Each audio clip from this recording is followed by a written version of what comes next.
আসসালামু আলাইকুম ওয়া রাহমাতুল্লাহি ওয়া বারাকাতুহু।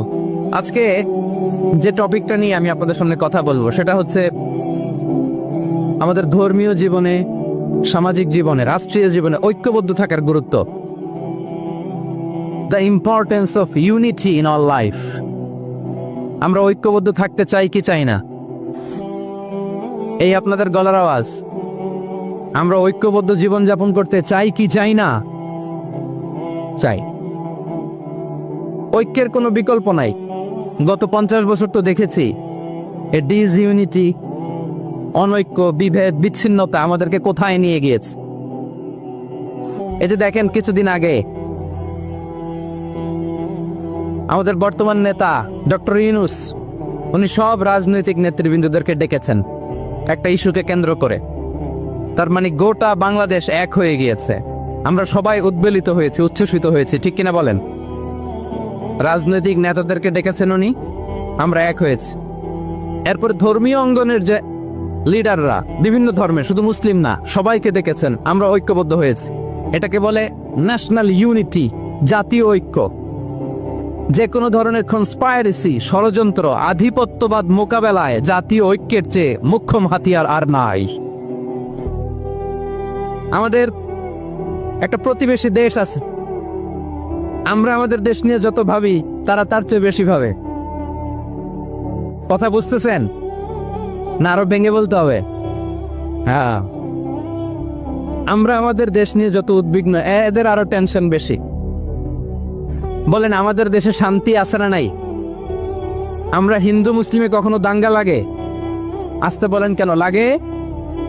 ওদের পূজা পার্বণে আমাদের মাদ্রাসার ছেলেরা যে পাহারা দেয়, চিল্লায় বলেন ঠিক কিনা? আমাদের তাফসির মাহফিলের সময় ওরা ডিস্টার্ব করে, ঢোল বাজায় না। ওদের পূজা পার্বণের সময় আমাদের তাফসির মাহফিলের ডেট হলে আমরা চেঞ্জ করে দেই। সুবহানাল্লাহ! কি সাম্প্রদায়িক সম্প্রীতির রোল মডেল। আর ওই বাংলাদেশের ব্যাপারে তারা অনেক ডিসইনফরমেশন ছড়াচ্ছিল। ভারতের অনেকগুলো গণমাধ্যম, আমি জেনারেলাইজ করব না, আমাদের প্রতিবেশী দেশের সব গণমাধ্যমকে আমি দোষ দিতে চাই না, অনেকগুলো গণমাধ্যম তারা ডিসইনফরমেশন শেয়ার করেছে। ডিসইনফরমেশন আর মিস ইনফরমেশনের পার্থক্য আছে। মিস ইনফরমেশন না জেনে ভুল বুঝে একটা মিথ্যা বা ভুল তথ্য ছড়িয়ে দেয়া, এটার ক্ষমা আছে। এটার কি আছে? আর ডিসইনফরমেশন মানে ইচ্ছা করে, প্ল্যান করে, ম্যাপ করে, ছক এঁকে মিথ্যা, গুজব, রটনা সোশ্যাল মিডিয়ায় ছড়ানো, এটার ক্ষমা আছে? আওয়াজ করে বলেন, ক্ষমা আছে? ভারতের কিছু গণমাধ্যম তাই করেছে। আমরা ব্যথিত হয়েছি, আমাদের হৃদয়ে রক্তক্ষরণ হয়েছে। আমাদের প্রতিবেশী দেশকে বলতে চাই, আমাদের দেশ নিয়ে আপনাদের ভাবার দরকার নাই। নিজের চরকায় তেল দেন, নিজের দেশ নিয়ে ভাবেন।